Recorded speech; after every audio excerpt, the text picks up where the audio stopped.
In order to edit this template, the first thing you will need is to import your logo.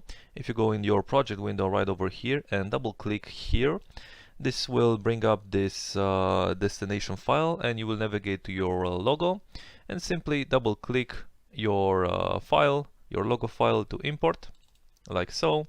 And then inside your edit folder, you can go up top to logo holder composition, double click to access this composition, delete the previous logo that was there, then simply drag and drop your new logo inside the composition.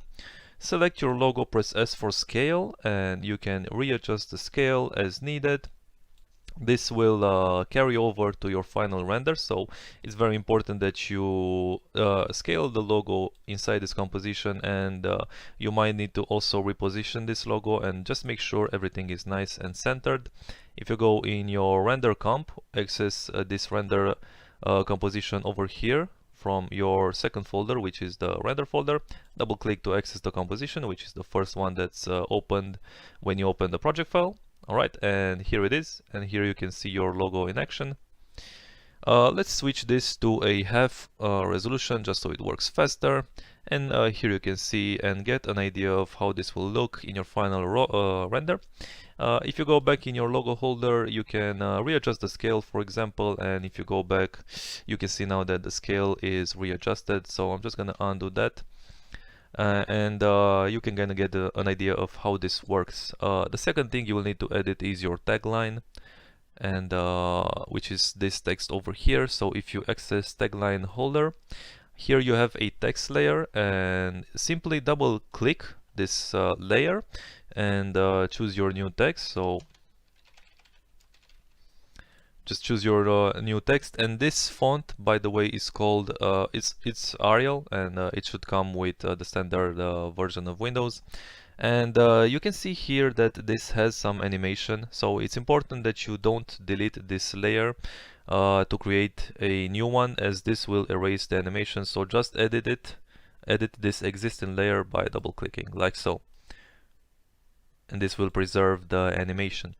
Go back to your render and check everything out. Alright, so this should be fine for now. We can swap in some render settings here. So the first layer here is your tagline layer, and if you go to effect controls up here at the top, if you don't have this panel, just press F3. This will bring it up. And also you can access these settings if you choose this drop down icon over here, and here you have all the settings. You can see that the first one is logo position, and this has 2 keyframes, and basically these keyframes control this upwards movement of the logo. So for example, if you change your logo and somehow you need it to move a little more towards the top of the composition, you can simply select the second keyframe, make sure the timeline is set to your second keyframe, alright, and you can simply decrease this value here, and you can see now that the logo jumps more towards the top of the composition. So it creates a higher leap, and this is in case you have a bigger logo or you're using a wide logo or whatever reason you may have. Let's undo this. And we can also control the position of this tagline. So if I modify this value here for the tagline position, you can see now that we can drag it up or down. And if you want to move it more towards the right or left, you can simply do this through your composition, through your tagline holder composition. So if I switch my selection tool here, I can simply drag the text over, and if I go back, you can see that this is adjusted in the render comp. Let's undo this. You can also choose, of course, to not use any tagline at all. So if I disable tagline, this will make my tagline invisible, and now I don't need the logo position animation. So I can grab these keyframes, delete them, and let's just make sure that our logo is centered. So now I can recenter my logo, and you don't have a tagline, and you're just left with the final logo. Alright, so I hope that makes sense so far. Let's undo these changes real fast. Alright, so that's for the tagline and the logo positions. Now we move on to colors. The second adjustment layer will be the colors. And the first one will be the animal. Alright, and let's see if I change this color. You can see what this changes. And there's a second outline for the panther here, and you can also change the color individually for that, so you can make some cool color combinations like so. Let's see, the lining will be this lining surrounding the panther. You can also change the color for that. Particles will also be these moving particles here, and also the particles in the beginning when the panther transforms or sort of reveals itself.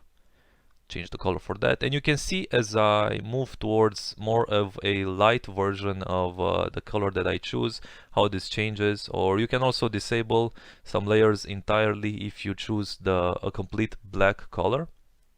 So that's something to keep in mind also.